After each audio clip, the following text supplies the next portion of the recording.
All right, let's talk about first aid. The spring is here. People are getting outdoors. Andrew Johnston is with me from First Aid Ottawa. How are you? All right, yourself? I'm good. Now, everybody wants to have a good time. We want to go outside and have some fun and play, and especially kids. And families are thinking about you try not to worry too much. But it's not about worrying, it's about being prepared, right? That's correct. Okay. The big thing, you can do most anything, and you want to take care of what you do. But as long as you're equipped to handle any problems that may come up, that's the name of the game. Now, you have kits here for businesses, right? That's correct. That's so right. There are certain regulations that you have to follow for those.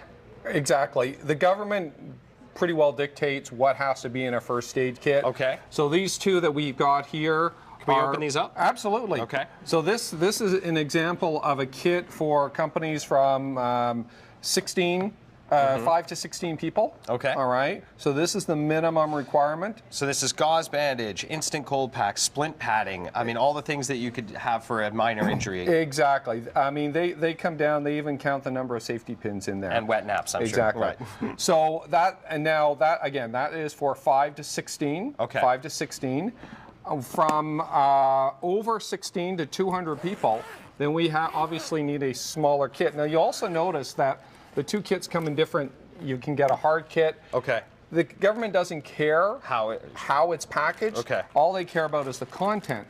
So in here, we really just have more of everything of what we have. Okay. Because if you've got more employees. So I would imagine there are some differences in home first aid needs. You probably need all those things, but could you put in a couple extras? You could put in, the whole idea with your home kit is you put in what you need. Now there's some things that you absolutely want to have in your kit.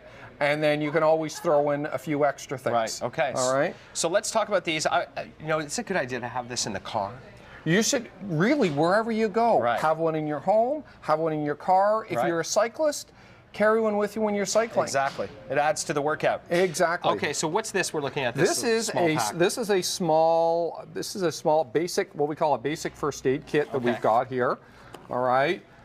And if we open it up, I mean, we have our, we got a little mini flashlight, if you will. Yeah. We've got scissors. This is interesting because the splinters. Exactly. And you always think to yourself, where did I put the tweezers? Exactly. And the nice thing about this, it's clean. Right. Exactly. It's in there. That's nice. Okay. It's in there.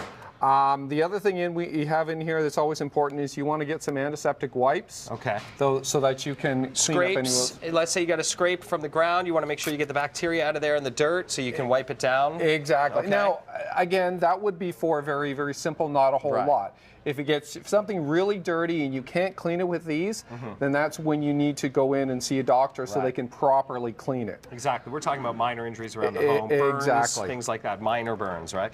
The other thing you want in there, it's called a pressure bandage. Okay. All right. And again, this is to control bleeding. Okay.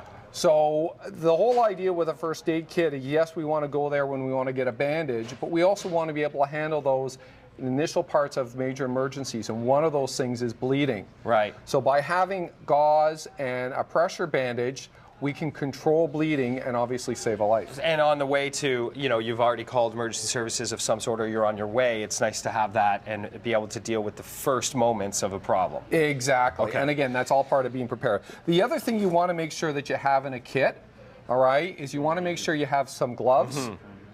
And the other thing is some sort of face mask or face shield. Okay. So this is a small one that opens up. This is a larger one, a pocket mask. And this is for mouth to mouth? Absolutely. We put this on and it keeps you from coming in contact with the person. Because it may not be someone that you even know. If you witness something in front of your home or somewhere around you, you could be there to help. Exactly. This is helpful. Exactly. And we still talk, when we talk about CPR, we still talk about doing mouth to mouth. Okay. So it's still important to have some sort of face shield. Because a lot of the trend seems to be toward compressions for the most part. That's where you're going to concentrate on. Exactly, and because we want to put the emphasis down in the States, they've completely done away with talking about breathing in the mouth. In Canada, we're still putting the emphasis on breathing in. What's this pack about? This is a family first aid kit. Okay. So obviously this takes up is larger. The nice thing about this is great for taking on your family picnic. Right. So when the family gets together, and some of the differences that we have in here, we actually have a blanket. Okay. So again, if somebody's ill, you can wrap them up, keep them warm. And it's important to have for someone who may be going into shock from an injury, right? Exactly. Okay. Obviously, you've taken your course lately.